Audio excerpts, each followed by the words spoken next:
అబ్బో ఇక్కడ కేజీ చీరలు కొంటే అర కేజీ చీరలు ఫ్రీ అంట. మంగళ్య షాపింగ్ మాల్, కేజీల్లో సేల్, టన్నుల్లో ఆనందం. మీడియాలో ప్రవీణన్న కనిపించడం చాలా అరుదు. ఎందుకని అసలు అంటే మీడియా ఫోబియా అనే ఏమన్నా? నేను ఇంటర్వ్యూ చెల్లిన తర్వాత యూట్యూబ్లో కొంచెం క్లిప్లు కట్ చేసి థంబ్నైల్స్ పెడతారు కదా, ఓకే, అవి చాలా దారుణంగా ఉంటాయండి. అవి ఎవరు పెడతారో నాకు తెలియదు, కానీ దానికి భయపడి ఇంతకాలం. జర్నీ చూసుకుంటే ఎలా అనిపిస్తుంది? 17 years ఒకసారి వెనక్కి తిరిగి చూసుకుంటే. 17 years 34 years తర్వాత నువ్వు ఈ క్వశ్చన్ నన్ను అడిగినా. సినిమా యాక్టర్ కావాలనుకో మాత్రం చిరంజీవి గారిని చూసి యాజ్ ఆఫ్ నో సినిమానే.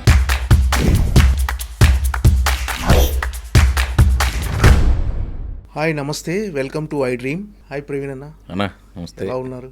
సూపర్. ఏంటి అసలు మీడియాలో ప్రవీణన్న కనిపించడం చాలా అరుదు. ఎందుకని అసలు అంటే మీడియా ఫోబియా అనే ఏమన్నా?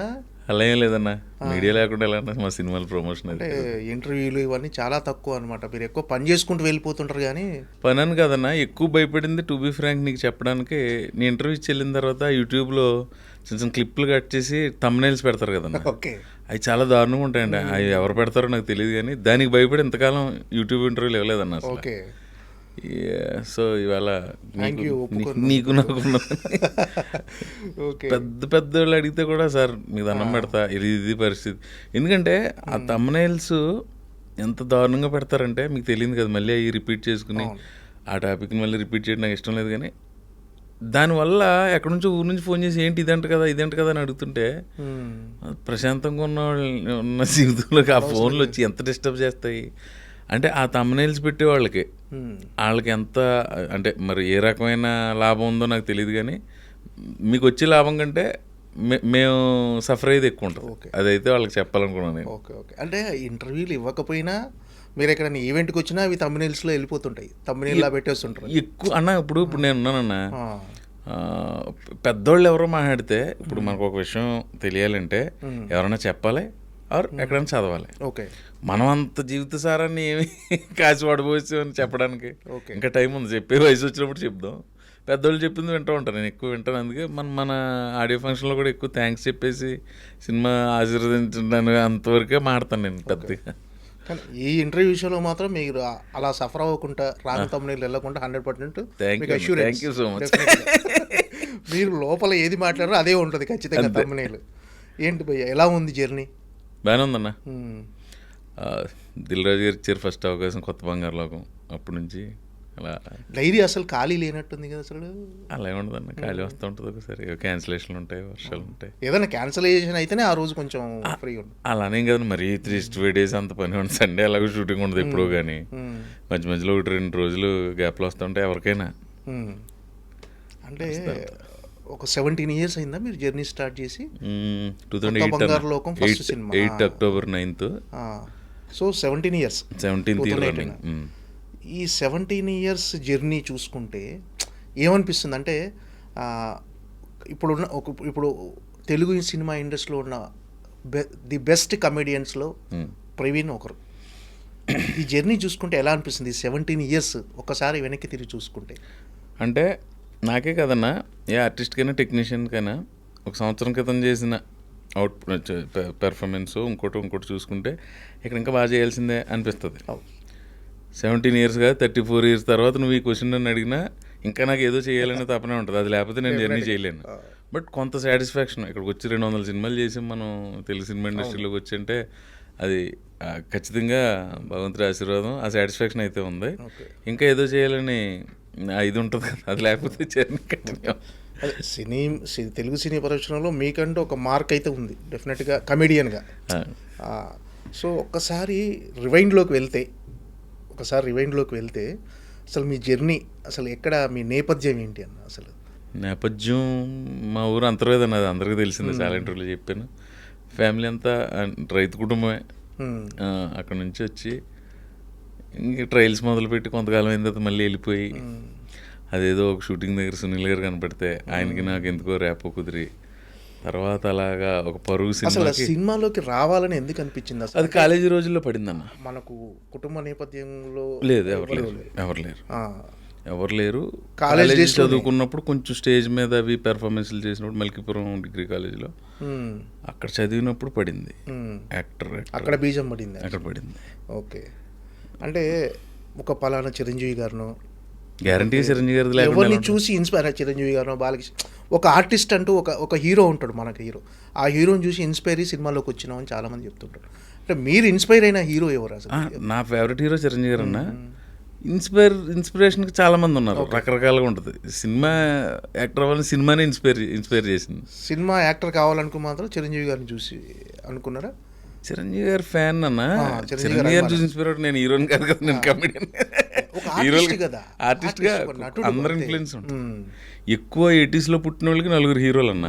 అప్పటికి రామారావు గారు, కృష్ణ గారు, సోహన్ బాబు, కృష్ణ గారు, ఇది తగ్గిన తర్వాత చిరంజీవి గారు, బాలయ్య గారు, నాగ్ సారు, వెంకీ సార్, వీళ్ళ ప్రభావం ఎక్కువ ఉంటుంది 80s లో పుట్టిన వాళ్ళు, 80s తర్వాత పుట్టిన జనరేషన్కి. సో అన్నీ కలిపి మనం కూడా యాక్టర్ అయితే దానికంటే ఎక్కడో చదివాను, కళాకారుడు అనేవాడికి మరణం ఉండదురా, ప్రజల హృదయాల్లో ఉంటారు వాళ్ళు. Yes. సపోజ్ పెద్ద ఆయన ఎన్టీ రామారావు వెళ్ళిపోయారు, ఆ తర్వాత ఎవరో రామారావు 96లో వెళ్ళిపోయారు, శివైక్యం అయ్యారు. తర్వాత 1-2 సంవత్సరాలకి ఎవరో ఒక ఫ్రెండ్ నాతో అన్నది గుర్తు, రామారావుని మనం ఇంకా టీవీలో చూస్తాం, ఆయన వెళ్ళిన ఫీలింగ్ మనకు ఉంటుందా? అవును. మన మధ్యన భౌతికంగా లేకపోయినా ఆయన వెళ్ళిన ఫీలింగ్ మనకు లేదు కదా, అలా ఆయన కళాకారుడు సినిమాలు కదా టీవీలో చూడటంగానే అప్పుడు అనిపించింది, ఓహో ఇలా ఉంటుందా అని. ప్లస్ అంతకుముందే ఆ స్టేజ్ మీద చేసినప్పుడు కొంచెం ఆ తొత్తర ఉండేది, అది కొంచెం భగవంతుడు దిల్ రాజు రూపంలో ఇచ్చాడు అవకాశం. అంటే సినిమాలోకి రావాలి, సినిమాల్లోకి వెళ్ళాలి అని అనుకున్న తర్వాత ఖచ్చితంగా చదువు మీద ధ్యాస ఉండదు ఎవరికి. అంతకు ముందు కూడా లేదన్న పెద్దగా. అవునా? యావరేజ్ స్టూడెంటా, పూర్ స్టూడెంటా మీరు అసలు? యావరేజే, అంటే బంకులు కొట్టి సినిమాలకి ఇంటిగా కదా. లక్ష్మీ దుర్గా, శ్రావణ శుక్రవారం ఇలాంటి భక్తి సినిమాలు కూడా 30 సార్లు చూసేవాళ్ళు. ఓకే, అంటే ప్రతి శుక్రవారం సినిమాకి వెళ్ళాల్సి శుక్రవారం కాదన్న, ఇప్పుడు థియేటర్స్ పెరిగిపోయినాయి. ఇప్పుడు ఈస్ట్ గోదావరి అంటే రిలీజ్ సెంటర్లో కాకినాడ, రాజమండ్రి, అమలాపురం వరకు ఉండేది. తర్వాత ఏదో తాటిపాకని కొంచెం ఎక్కడో రావులపాలెం లాంటిది ఎక్కడో వేసేవారు. ఇప్పుడు ప్రతిదీ రిలీజ్ సెంటరే, నెంబర్ ఆఫ్ రిలీజెస్ ఎక్కువైపోయినాయి. ఓకే, ఇదివరకు 100 రోజుల పోస్టర్ చూసేవాళ్ళం అన్న మనం, ఇప్పుడు 100 రోజుల పోస్టర్ ఎక్కడ చూస్తాం? లేదు. ఆ రెవెన్యూ రావడానికి 100 రోజులు పడితే ఇప్పుడు 2 వీక్స్లో వచ్చేస్తుంది. ఇప్పుడు ఒక వారం సినిమాలే అన్ని. అంతేగా.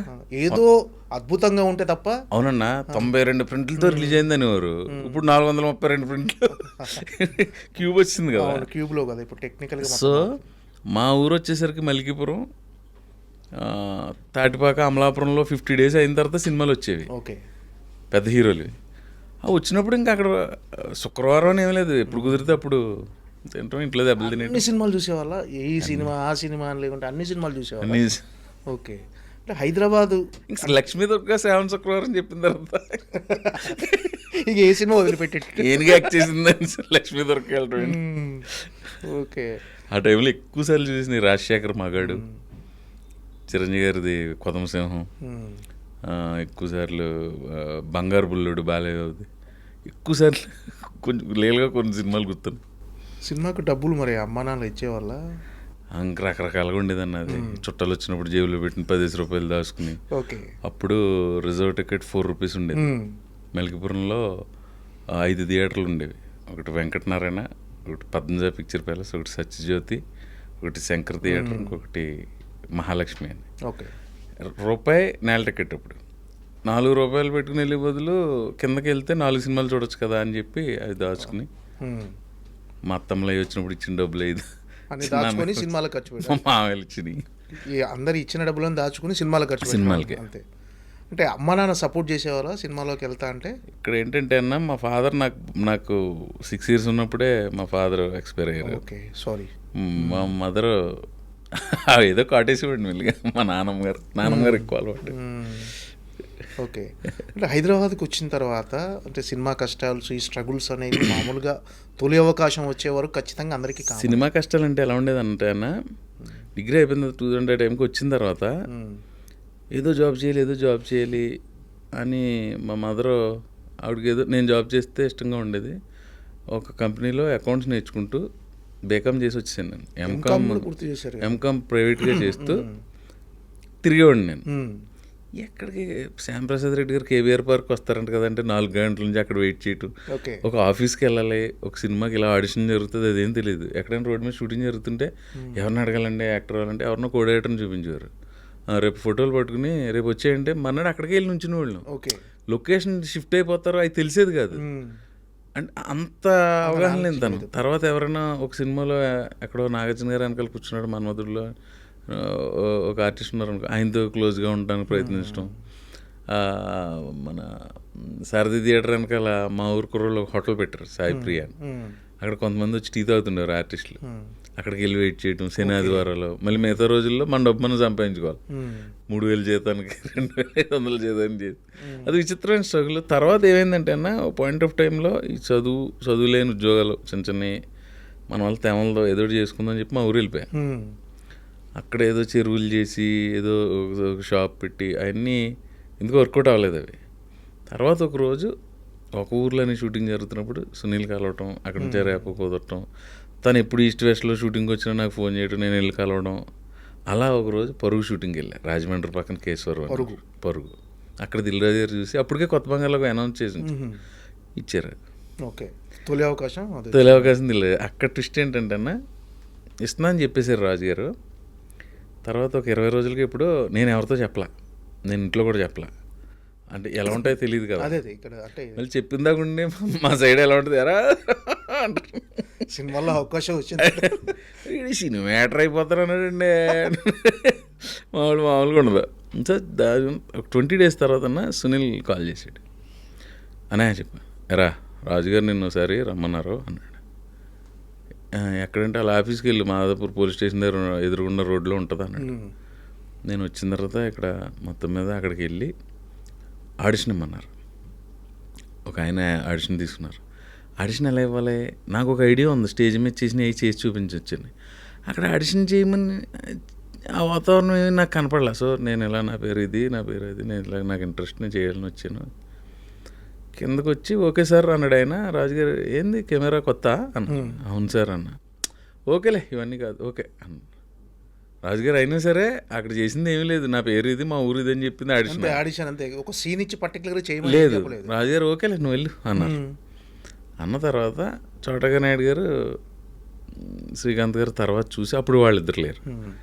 ఇలా కాదు ఈ కుర్రాడికి సీన్ ఎలా చేస్తాడో సార్ చూడాలి, కొంచెం లేతగా ఉన్నాడు సేమ్ ఆ ఇంటర్మీడియట్ కుర్రాడిలాగా, కొంచెం ఈయన గడ్డం అది పెంచమని. అంటే వాళ్ళకి నాకు కథ ప్రకారం కొంచెం గ్యాప్ ఉండాలి. ఓకే. వాళ్ళు నేను డింకిల్ కొట్టేసి వాళ్ళతో పాటు ఇంటర్మీడియట్ చదువుతుంటాను, 4-5 ఏళ్ళు పెద్దోడే, కొంచెం గడ్డం అది పెంచమనండి అని.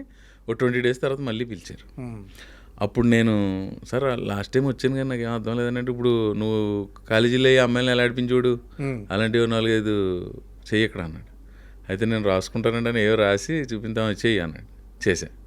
అప్పుడు ఓకే అయిన తర్వాత ఫస్ట్ రోజు షూటింగ్ సాంగ్తో స్టార్ట్ అయిందన్న. ఓకే. అక్కడ కొత్త రాజమండ్రి పరిసర ప్రాంతాలు. తర్వాత కొన్ని సీన్లు చేసాం. ఏంటన్నా ఫస్ట్ కెమెరా ఫేస్ చేసినప్పుడు? ఫస్ట్ కెమెరా అంటే ఏంటంటేనా, కెమెరా భయం అంటే ఏ సీన్ షూట్ చేశారు? ఫస్ట్దా ఒక థియేటర్లో మేము ఎంజాయ్ చేస్తుంటాం, కన్ఫ్యూజన్ అనే సాంగ్లో ఆ థియేటర్ బిట్ చేశారు ఫస్ట్. ఓకే. కానీ ఫస్ట్ సినిమా అంటేనా సినిమాలకి వెళ్ళింది తప్ప సినిమాలు చూసి యాక్టింగ్ నేర్చుకున్నా, యాక్టింగ్ స్కూల్స్కి వెళ్ళింది కాదు. అంతే. జీవితంలో సగం భాగం థియేటర్లోనే. ఇప్పటికీ ఆ సినిమాని చూడటానికి అదే కిక్ తోటి వెళ్తాం మనం. అది సినిమా అంటే మనకు పిచ్చి, మీరు అవ్వచ్చు నేను అవ్వచ్చు అందరం. సినిమాకి వెళ్ళటానికన్నా ఇవాళ సినిమా రిలీజ్ అనుకో, ముందు రోజు రాత్రి మన ఇద్దరం ఆడుకున్నానా రేపు నువ్వు అక్కడికి వచ్చి నేను ఇలా మన ఇద్దరం కలిసి వెళ్దాం అని ఏదో అన్నాం. స్నానం చేసి బట్టలు వేసుకుని ఇంట్లో పెట్టిన టిఫిన్ తిని బయలుదేరి అదంతా సినిమా అకౌంట్లోకి వెళ్తుందిగా. అవును. అదంతా మనం బయలుదేరి ప్లాన్ వేసుకున్నప్పటి నుంచి ఎంజాయ్ చేస్తుంటాం కదా సినిమాని. లోపలికి వెళ్ళి 2.5 గంటలు, బయటకు వచ్చిన తర్వాత దాని గురించి డిస్కషన్.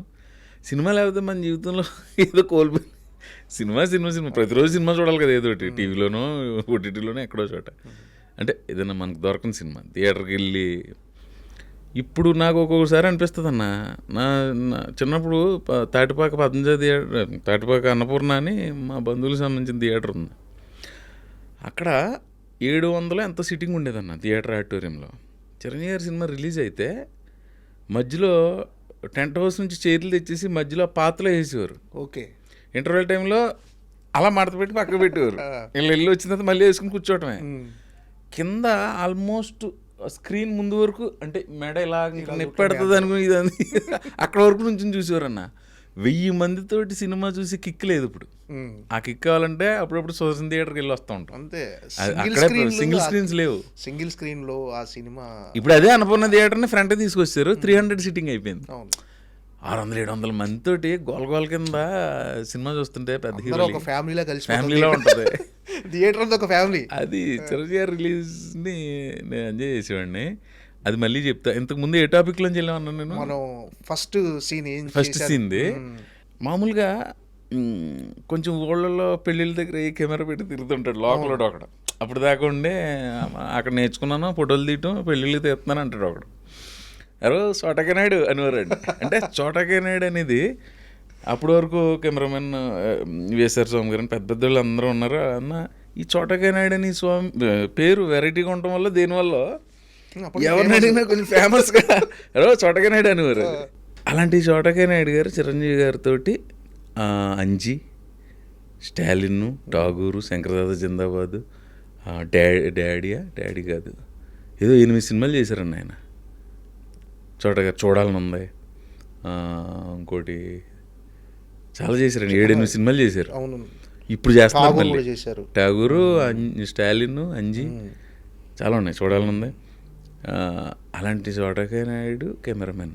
ఇప్పుడు విశ్వంబరకు కూడా మళ్ళీ చాలా గ్యాప్ తర్వాత. అలాంటి చోటకేనాయుడు గారు మా ఫస్ట్ సినిమా కెమెరామెన్. చూస్తుంటే అన్న అనేవాడు ఆయన మైక్లో. ఆయనకు మైక్ ఉంటుంది.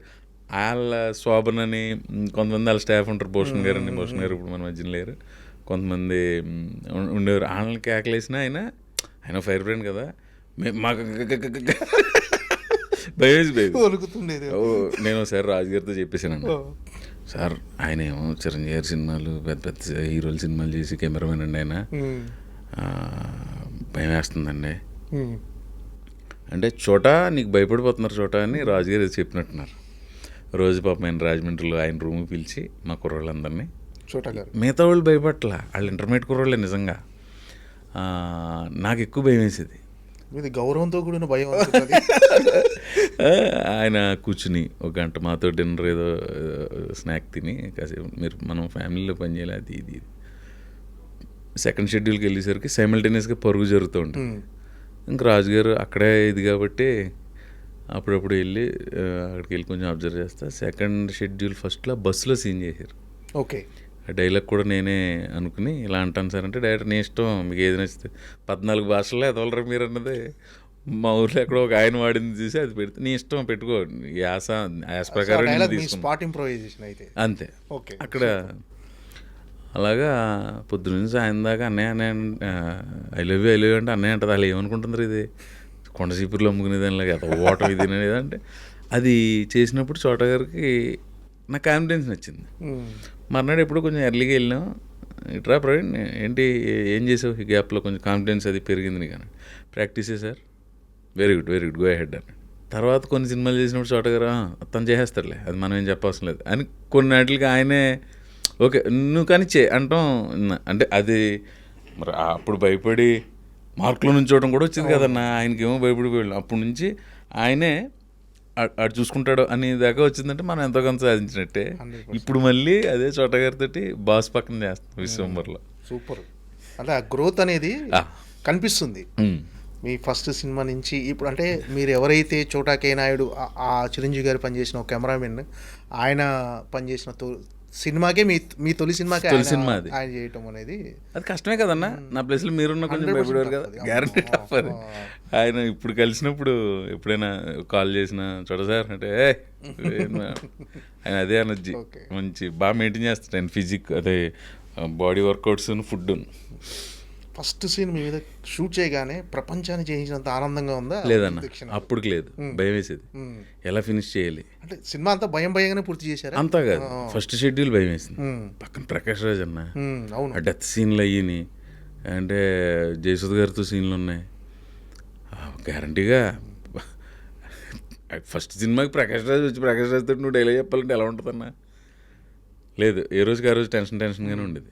టఫెస్ట్ సీన్ ఏదనిపించింది ఆ సినిమాలో? ఫస్ట్ సినిమా కదా అది కూడా తెలియదు అన్న, గుర్తులేదు. అసలు టఫా ఇదా సీన్ తాలూకు టఫ్నెస్ ఫీల్ అయ్యాలి. ఓవరాల్గా చిన్న ఫస్ట్ షెడ్యూల్కి నాకు నేనే తెలియని ఒక సఫికేషన్ సృష్టించుకుని ఆ సఫికేషన్లో ఉండేవాడిని. సెకండ్ షెడ్యూల్కి సెట్ అయిపోయింది. ఫస్ట్ సినిమానే సూపర్ బ్లాక్ బస్టర్ వచ్చేసి అంటే ఊర్లో అందరూ ప్రవీణ్ హిట్ కొట్టేశాడు. రేపు రిలీజ్ అనగా మా ఊర్లో ఒక అతను కటౌట్లు పెట్టలేదు రేపు ఏ చిన్న చిన్న జరిగినాయిలే అన్న ఉంటుందిగా.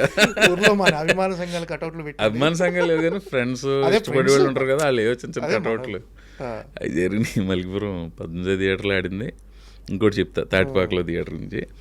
అయితే ఇది మా ఊర్లో ఒక అతను రేపు రిలీజ్. నేను కొంచెం లోపల రాజుగారి సినిమా కదా, సినిమా ఆడదని ఫీలింగ్ లేదు. అవును, దిల్రాజు గారి ఫ్లాప్ ఉండదు కదా అంటే అనుకునేవాడిని. అప్పుడు ముందు అన్ని హిట్లు కదా, సూపర్ హిట్లు. అదిని ఇంకా బ్యానర్లో సినిమా వస్తే హిట్టే. దిల్రాజు గారి బ్యానర్లోంచి శ్రీ వెంకటేశ్వర క్రియేషన్ సినిమా అంటే హిట్టే అని ఇదిలో ఉండేవాడు. ముందు దిల్లు, ఆర్య, వచ్చేసినాయి కదా. దిల్లు, ఆర్య, భద్ర, బొమ్మరిల్లు, పరుగు, మొన్న తర్వాత 7వ సినిమా ఇది. దీని తర్వాత ఆకాశమంతా అది హిట్టే. ఇంకా గ్యారంటీ ఉంటుంది. తర్వాత మనకి వస్తాయా రావా చూద్దాం. లెట్స్ ఒక అతను మా ఊర్లో, ఎరా బాబా కొంచెం నువ్వేమన్నా తెర మీద కంచేపు కనిపిస్తావా, అడుగడుగడుగడులో వెళ్ళిపోతావా అన్నాడు. ఆ జోక్ నవ్వాలా లేదా, ఫస్ట్ నవ్వాలి, రెండు నిజంగా ఇలా ఉంటుందా అనిపించింది. అడుగడుగడుగడు అలా వెళ్ళిపోతావా అన్నాడు. ఓ మెరుపు దిగలా వచ్చి వెళ్ళిపోతావు. అది అన్నదానికి అమ్మ తసే నేను దీన్ని కెరీర్గా పెట్టుకుందాం అనుకుంటున్నాను, ఇతను చూడు ఎలా మాడుతున్నాడు ఒక రకం. ఆ జోక్ నవ్వు వచ్చింది, మనం జోక్ రెస్పాండ్ అవుతాం కదా. కాకపోతే అతను అన్నదానికి నిజంగా లోపల భయం వేసింది. భగవంతుడు ఎడిటింగ్ గురించి కాదు, ఎడిటింగ్లో పోయి సీన్లు కదండి, 10-15 సీన్లు, పెద్ద వేషం, పెద్ద క్యారెక్టర్. అది అతనికి అలా అనిపించింది. ఎవడో మన ఊరు నుంచి ఎవడో వెనకాల ఉన్నాడంటే ఓ సినిమాలో ఆడు రైలు వెనకాల ఉన్నాడు, ఆడే కదా అని ఎక్కడో అనుకున్నది విన్నాడంట అతను. ఓకే, అలాంటిది ఏదో చేసి ఉంటాడు వీడు. లేదంటే దిల్ రాజు గారు ఇచ్చారు ఇవన్నీ నేను ఎక్కువ చెప్పలా. సో అలాంటిది ఏదో చేసి ఉంటాడు అనుకున్నాడు. నేను నవ్వుకున్నాను. బట్ సినిమా మీద నేను వెరీ కాన్ఫిడెంట్గా ఉన్నాను. సాంగ్స్ అవి కూడా చాలా బాగుంది, ఆడియో సూపర్ హిట్. అప్పటికే ఆ టీనేజ్ లవ్ స్టోరీ ఏంటంటే కౌమార దశలోంచి యవ్వనంలోకి ప్రవేశించేటప్పుడు ఆ పిల్లల్లో ఉండే భావాలను తీసి తెర మీద ఆవిష్కరించడం అనేది మరి ఆయనకి ఎలా తట్టిందో ఆ కథ, శ్రీకాంత్ అడ్డల్ గారికి అద్భుతమైన కథ. కొత్త బంగారు లోకం అనేది దాని టైటిల్ అద్భుతం, కొత్త బంగారు లోకం ఏంటంటే టైటిల్. మా కొత్త బంగారు లోకంలోకి ఎంట్రీ ఇచ్చింది ఆ సినిమా. సో తర్వాత నేను ఇందాక చెప్పిన తాటిపాక అనుకున్న థియేటర్లోనే ఆ సినిమా చూసాను. ఎన్నో సినిమాలు, చిరంజీవి సినిమాలకి అక్కడికి వెళ్ళేవాళ్ళు. చిరంజీవి సినిమా సినిమా రిలీజ్ రోజు ఫస్ట్ రోజు ఎక్కడో భీమవరంలోనే ఎక్కడో చూసాను. తర్వాత అక్కడికి వెళ్ళి చూసి ఎలా ఉంది రిసీవింగ్ మ్యాటర్ కాదన్న అసలు. అలా కిక్ మన థియేటర్లో అంటే నేను అలా ఆలోచించుకుంటుంటే ఇక్కడ తెల్లవారుజామున లేచి చిరంజీవి సినిమా రిలీజ్కి వచ్చేవాళ్ళం. అలాంటిది తెర మీద నన్ను నేను చూసుకోవడం అనేది ఏదో సాధించిన ఫీలింగ్ ఉంటుంది. మన సొంత ఊర్లో థియేటర్లో మనం ఎగ్జైట్మెంట్ ఉంటుంది, గుండె బరువెక్కినట్టు ఉంటుంది, కొంచెం గాల్లో తేలుతున్నట్టు ఉంటుంది, అన్ని అనుభూతులు. ఇంకా ఈ first cinema result block buster మంచి హిట్ కొట్టేసా అనుకున్నప్పుడు అయిపోయాను రా మనం ఆర్టిస్ట్ అనే ఫీలింగ్ కలిగిందా? వస్తాయా రావా ఎలా ఉంటుంది ఆ ఆలోచనలో ఉన్నా. ఓకే, నెక్స్ట్ సినిమా ఏంటి? లేదు, మన ఫస్ట్ సినిమా టైంకి 25 ఏళ్ళు నిండిపోయినాయి కాబట్టి ఇంక మనం అయిపోయాం అలాంటివి లేవు. ఎప్పుడు ఇది మెచ్యూర్డ్గానే ఉన్నా. కొంచెం చిన్నప్పటి నుంచి పడిన స్ట్రగుల్కి దానికి దీనికి నేను మెచ్యూర్డ్గానే ఉన్నా. కొత్త బంగారు లోకం తర్వాత వచ్చింది నెక్స్ట్ బిల్లా కాదన్న, గోపిక గోదావరి పెద్ద వంశీ గారి దగ్గర నుంచి వచ్చింది కాల్. దానికి ఒక కథ ఉంది, బ్యాక్ స్టోరీ. మా 84లోనే ఇప్పుడు అన్వేషణ రిలీజ్ అయిందన్న. 86, 87 ఆ టైంలో మా చిన్నాన్నగారు బిఎల్ చేసేవారు ఇక్కడ ఆంధ్ర యూనివర్సిటీలో. ఈలోపు మా ఇంట్లో మాకు తెలిసిన ఒక ఆయన కువైట్ వెళ్ళి ఒక VCR ఇచ్చాడు మాకు.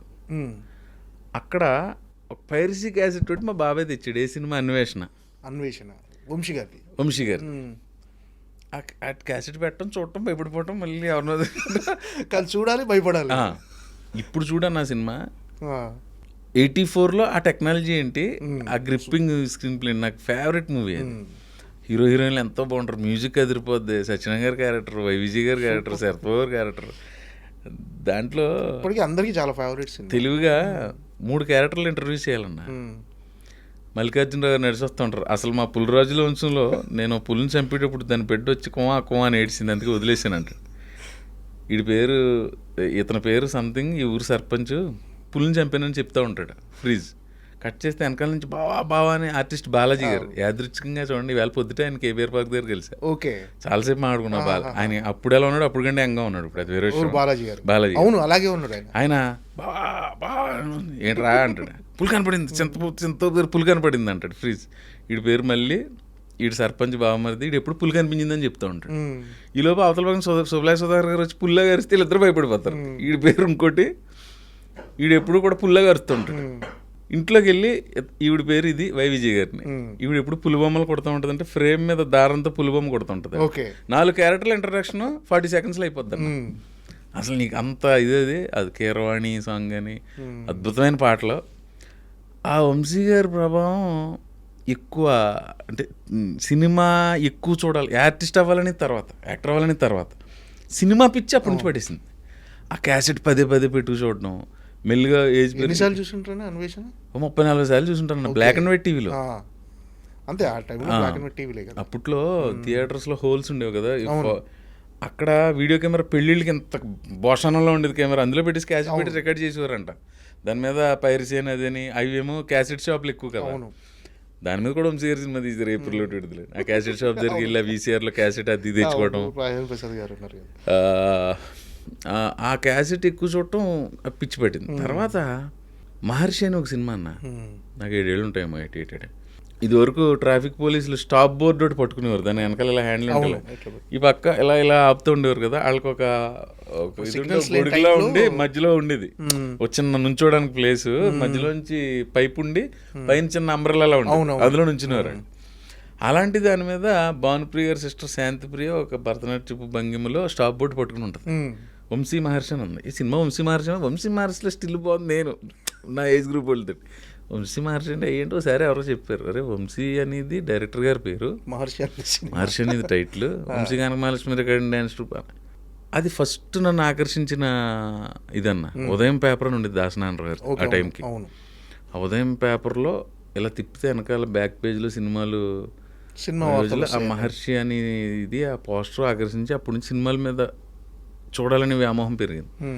తర్వాత కనక మహాలక్ష్మి రికార్డింగ్ డ్యాన్స్ ట్రూప్ అని ఒక సినిమా మా ఊరు పక్కన మోరి ఆ పరిసర ప్రాంతాలు తీస్తే మా బాబాయ్ కూడా ఎవరు కూడా షూటింగ్ చూసా. అలా ముదురుతా వచ్చిందన్న. తర్వాత 91 అనుకున్నా బాగా గుర్తు, మైనర్ రాజా అని ఒక సినిమా షూటింగ్ అంతర్వేదిలో తీశారు. మంచి సాంగ్ ఉంటుంది, చెలియా చెంగల్వ పూల అని, ఎప్పుడైనా చూడు. ఊళ్ళో షూటింగ్ అంటే అదండి ఇదంటే, మా చిన్నగారు చెప్పాను కదా బిఏలు చేశారని, ఆయన లాయర్ ప్రాక్టీస్ చేస్తున్నారు. వాళ్ళ మెజిస్ట్రేట్కి ఎవరికో రాజేంద్ర ప్రసాద్ గారు ఫ్రెండో బంధువు ఏదోటి ఆయన పట్టుకుని మా ఇంటికి భోజనానికి పిలిపించారు. అలా రాజేంద్ర ప్రసాద్ గారిని చూసారు దగ్గర నుంచి ఏంటో. ఇప్పుడు ఆయనతో యాక్ట్ చేస్తున్నా, అది 1-2 సార్లు చెప్తే అవునా ఎంతోమందికి ఇంటికి వెళ్ళినా గుర్తు ఉండదు. అంతర్వేదిలో షూటింగ్ అది గుర్తుంది. సో అలా ముదురుతూ వచ్చిందన్న. సినిమా చూసిన సినిమాని ఎక్కువ సార్లు చూసేయటం, మళ్ళీ సెకండ్ రిలీజ్లు ఉండేవి, సెకండ్ రిలీజ్ వచ్చినప్పుడు చూసేయటం. ఆ సినిమా ఈ సినిమా లేదు, అందరి సినిమాలు చిన్న అన్నీ. కొన్ని ఎన్టీ రామారావు సినిమాలు కూడా వెనక్కి వెళ్ళి మేము సినిమా చూసి వయసు రాకముందు సినిమాలు ఉంటాయి కదా 81, అప్పుడు సినిమాలు మళ్ళీ చూసి, అగ్గివీరుడు అగ్గి బరాటా లాంటివి థియేటర్లో పడతా ఉండి, పాత బ్లాక్ అండ్ వైట్ సినిమాలు, కాంతారావు సినిమాలు, రామారావు అవి కూడా చూసేవాళ్ళు. సినిమా అంటే వంశీ గారు ఫోన్ చేశారా మీకు? మర్చిపోయిన అక్కడికి వచ్చాను కదా. అలాంటి వంశీ గారు రెండో సినిమాకి నాకు కాల్ వస్తే ఎలా ఉంటుందన్న, సూపర్ కదా. అప్పుడు థ్రిల్ ఫీల్ అయ్యాను. నువ్వు ఇందాక అలా తేలిపోయావా, అప్పుడు ఫీల్ అయ్యాను. అనుకున్నా, వెళ్ళాను. సార్ నమస్తే సార్. నమస్కారం. అన్వేషణ సినిమా 30 సార్లు చూసాను సార్. ఆపరేటర్ ఫ్రెండా నీకు అన్నాడు. అంటే థియేటర్లో ఆపరేటర్ ఫ్రెండ్ అయితే అరే నువ్వు వెళ్ళి కూర్చో అంటాడు కదా ఫ్రీగాను. నేను ఓకే ఆపరేటర్ ఫ్రెండా నీకు అన్నాడు ఫస్ట్. ఆ తర్వాత అందులో హీరో వేణు గారు, ఆయన పక్కన 4 కుర్రాళ్ళు ఉంటే అందులో క్యారెక్టర్ చేశా. ఆయనతోటి ఆ వ్యామోహం తీరింది, ఆయనతో చేయాలి. తర్వాత రైడ్ సినిమా అన్న, నాని తనీష్ది. తర్వాత బిల్లా. ఓకే. అంటే బిల్లా అనేది కూడా అంటే ప్రభాస్ చిన్నదేగా, చిన్న రోలే, బట్ ప్రభాస్ సినిమాలో ఆయన తోట చేసిన సినిమా తోటి మళ్ళీ కుదరలే ఏంటో. ఓకే. రాజాసాబులో ట్రై చేయలేదా? రాజాసాబులో అడగలేదా? రాజాసేపులు అడిగా మారుతి గారిని, ఎందుకు అడగ మారుతి గారు మాకు లేదు ఎందుకో అది అందులో ఏం దొరకలేదు. అంటే అది బిల్లాలో మీకు ప్రభాస్కి ఏమైనా కాంబినేషన్ సీన్లు ఉన్నాయా? కాంబినేషన్ సీన్ ఉంటుంది. కాంబినేషన్ సీన్ ఎలా అనిపించింది ప్రభాస్ గారితో అప్పుడు యాక్ట్ చేయడం? అంటే అప్పటికి ప్రభాస్ గారి గురించి ఇప్పుడు నేను కొత్తగా చెప్తే అంత ఇన్ని కోట్ల మందికి ఇండియా బయటగా డార్లింగ్ అయినా. మీరు యాక్ట్ చేయడం 4వ సినిమాకు 5వ సినిమాకు చేసే వచ్చింది అవకాశం వచ్చింది కదా. నాకు కొంచెం ఆయన సునీల్ ఒకసారి ఏదో షూటింగ్లో ఉంటే ప్రభాస్ గారితో మాట్లాడంటే ఒకసారి ఫోన్ ఇచ్చాడు. అలా అలా రిసీవింగ్ బాగుంటుంది అన్న ప్రభాస్ గారు. అది ఇంకా ఆయన గురించి మాట్లాడలేదు. మామూలుగా అతనితో లంచ్లో కూర్చున్న డిన్నర్ అది వేరుగా. ప్రపంచంలో ఎన్ని రకాల ప్రపంచంలో అన్ని ఫుడ్లు పెట్టేసి ఎన్ని అవైలబిలిటీ ఉంటే అన్ని రకాలు, అదొక రకమైన చాలా బాగా మాట్లాడతాడు ఆయన అందరితో. అది అంటే ఈ సినిమా ప్రభాస్ గారి ఫుడ్ కంటిన్యూస్ గా 15 రోజులు తింటే స్టంట్లు ఏం చేసుకొచ్చాను ఫుడ్తో అబ్బే ఇంకా అసలు ఆ ఫుడ్ అది వెరైటీ ఫుడ్స్ ఉంటాయి. అంటే మీరు అంటే ఈ కొత్త బంగారు లోకం సినిమా తర్వాత మీరు అన్నట్టుగా అవకాశాలు ఏమైనా వెయిట్ చేశారా? వెంటనే చాలా ఆఫర్లు వచ్చేసాయి. 2008 కదన్నా, 9లో ఆ 3-4 సినిమాలే చేశా. 10 నుంచి సంవత్సరానికి 10-12 సినిమా మూవీస్ చేసుకుంటా. ఓకే. అంటే ఆఫర్లు బిజీ అయిపోయారా కొత్త బంగారు లోకం? కొంత నాకు ఇక్కడ అవగాహన లేకపోవడం, నేను తిరిగేది అది, నేను కొంచెం అంటే మీరు కొంచెం మొహమాటస్తులు అనుకుంటానా అసలు ఎవరిని అంటే ఆ కమ్యూనికేషన్ అంటే వెళ్ళి నీ తోటి భవిష్యత్తులో అవసరం వస్తుందని నేను ఫ్రెండ్షిప్ చేయను. అది నువ్వు మామూలుగానే ఫ్రెండ్, నీ తోటి అవసరం వస్తే అడుగుతా. నీకు అవసరం వచ్చినప్పుడు నేను వచ్చి అక్కడ సమయాన్ని చేసి సందర్భాన్ని బట్టి అయితే. బట్ నీ తోటి భవిష్యత్తులో అవసరం వస్తుందని మటుకు ఫ్రెండ్షిప్ చేయలేను. అలా పెంచలేదు, నేను అలా పెరగలేదు, అలాంటి కుటుంబ నేపథ్యం నుంచి కూడా రాలేదు. అంటే మీరు అంటే మీ కెరీర్కి టర్నింగ్ పాయింట్ అని సినిమా ఏదనుకుంటున్నారా? ప్రేమ కథా చిత్రం అనుకోవాలా? ప్రేమ కథా చిత్రం అంటే అప్పటి వరకు చేసిన సినిమాల్లో ప్రవీణ్ ఉన్నాడు, ప్రవీణ్ చేశాడు అని తెలిసిపోయింది, కానీ ఒక మార్క్ అంటే ఫుల్గా మీకంటూ కెరీర్కి టర్నింగ్ పాయింట్ కలిసి ప్రేమ కథా చిత్రం. ఏంటి సార్ ప్రేమ కథా చిత్రంలో అవకాశం ఎలా వచ్చింది అసలు? మామూలు ఒక రోజు ఫోన్ చేశారన్న మారుతి గారి దగ్గర నుంచి ఫోన్ వచ్చింది, తమ్ముడు ఇలా అనుకుంటున్నాం ఒక సినిమా, ఒక కథ, ఇలాగా నువ్వు సుధీర్ బాబు, నందిత అనే అమ్మాయి, ఇంకో క్యారెక్టర్ ఉంటుంది, అది ఇంకా డిసైడ్ అవ్వలేదా? సరే సార్ అన్న, ఫోటో సెషన్ అది 4వ క్యారెక్టర్ లేకుండా మేము ముగ్గురం చేసి, నేను హీరో అమ్మాయి, అదంతా అయిన తర్వాత సినిమా స్టార్ట్ చేసి ఒక క్యారెక్టర్ కావాలి. ఆ క్యారెక్టర్ మన ఏలూరు సీన్ చేయాలి. ఓకే, ఏలూరు సీన్ చేయాలి ఫస్ట్. సప్తగిరి క్యారెక్టర్ కొంత ఆయనకున్న బిజీ, ఆయన పిఆర్ఓగా బిజీగా ఉంటుంది, తను చేయలేకపోయాడు, సప్తగిరి ఎంటర్ అయ్యాడు. ఇంకా అది ఒక మొయినాబాద్లో అన్న ఒక ఫామ్ హౌస్ అన్న, రోజు 6కి స్టార్ట్ చేయడం, 5:30కి వెళ్ళడం, మేకప్ వేసుకోవడం, ఏదో స్నాక్ ఇచ్చి తినేసి 6కి స్టార్ట్ చేస్తే దంచి కొట్టుడు అన్న, దంచి కొట్టుడు, వేరే కొట్టుడు, నాటు కొట్టుడు అన్నట్టు 10కి బ్రేక్, మళ్ళీ 11, 2, ఒక్కొక్కసారి 5 వరకు 2-3 రోజులే అలా చేసుకుంటూ వెళ్ళామన్నా. సుధీర్ బాబు కూడా బాగా ఒక అరగంట ముందర ప్రవీణ్ ఆయన కారు ఉన్నది, ఆ వైట్ కలర్ కారులో కూర్చొని మేము ప్రాక్టీస్. ఇంక మా సప్తగిరి అయితే ఇంకా ఆడి దబిడి ఆడు ఎక్కువ రకంగా చేసేవాడు, ఆడిని అడ్జస్ట్ చేసుకుంటూ అలా వెళ్ళాం. లాస్ట్కి వెళ్ళేసరికన్నా ఫైట్ లేదు. ఒక రోజు నేనే అన్నా, సార్ ఆ విలన్స్ ఉన్నారు కదా ముగ్గురు, హీరో కొట్టినట్టు పెడితే చిన్న భోజనం తర్వాత మజ్జిగ లేకుండా భోజనం లేచినట్టు ఉంటుందేమో, ఫైట్ ఉంటే బాగుంటుంది అంటే, అవునా అని ప్రొడ్యూసర్ అయ్యి మాట్లాడాయన. ఒక 2 days ఫుల్ నైట్లు ఫైట్ తీశారు. ఫస్ట్లో మధ్యలో కొన్ని మారుతి గారు కదా, మార్పులు చేసుకుంటూ రైటింగ్ కూడా ఇంప్రూవ్ అవుతుంది, మమ్మల్ని ఏదైనా చేసుకోమని. అలాగా అది ఎందుకో వెరీ ఫస్ట్ డే నుంచి ఒక్కరోజు కూడా దాని మీద నెగిటివ్ థాట్ కానీ ఏదో కష్టపడిన ఫీలింగ్ కానీ లేదన్న. యాక్చువల్లీ ఎక్కువ కష్టపడి చేసాం, చాలా తక్కువ రోజులు అన్న సినిమా అది. ఆయన ఒక గంట మిగిలిందంటే ఏదో తీసి దాన్ని ఒక సాంగ్ చేసాడు ఆయన. ఎప్పుడైనా టైం మిగులుతుంది కదా, మీరు అలా వెళ్ళండి, ఆ తోటలో నడుచుకుంటారండి, మీ ఇద్దరు ఇది మీరు ఇద్దరు చేయండి ఏదో చెప్పేసి ఆడుతూ అయిపోయింది సినిమా అంతా. ఒక సాంగ్ చేసాడు అన్న దాన్ని ఆయన, మాంటేజ్లు ఇచ్చేసి ఒక ట్యూన్ చేయించేసి సాంగ్ చేయించాడు, నీతో ఈ లోకం అని ఉంటుంది సాంగ్. ఆ సాంగ్ వాళ్ళు ఎప్పుడు తీసారో మాకు తెలియదు, అసలు మీరు యాక్ట్ చేసినట్టుగా మీకు తెలియదు, అది ఎందుకు చేయించారో ఏదో సీన్ అనుకునేవాళ్ళు. అంత మ్యాజిక్, ఇంకా రిజల్ట్ కూడా దానికి తగ్గట్టుగా వచ్చింది. అదే యూటర్న్ ప్రేమ కథా చిత్రం. ఏంటంటే అంటే ఈ సినిమా రిజల్ట్ తర్వాత అంటే మీ కెరీర్లో వచ్చిన చేంజెస్ ఏంటి? అవకాశాలు పెరుగుతాయన్న, కొంచెం మోర్ బిజీ అవుతాం, కొంచెం రేట్ పెరుగుతుంది. అవును, అవకాశాలతో పాటు పారితోషికం ఆటోమేటిక్గా అంతే. పెరిగిపోతాయి.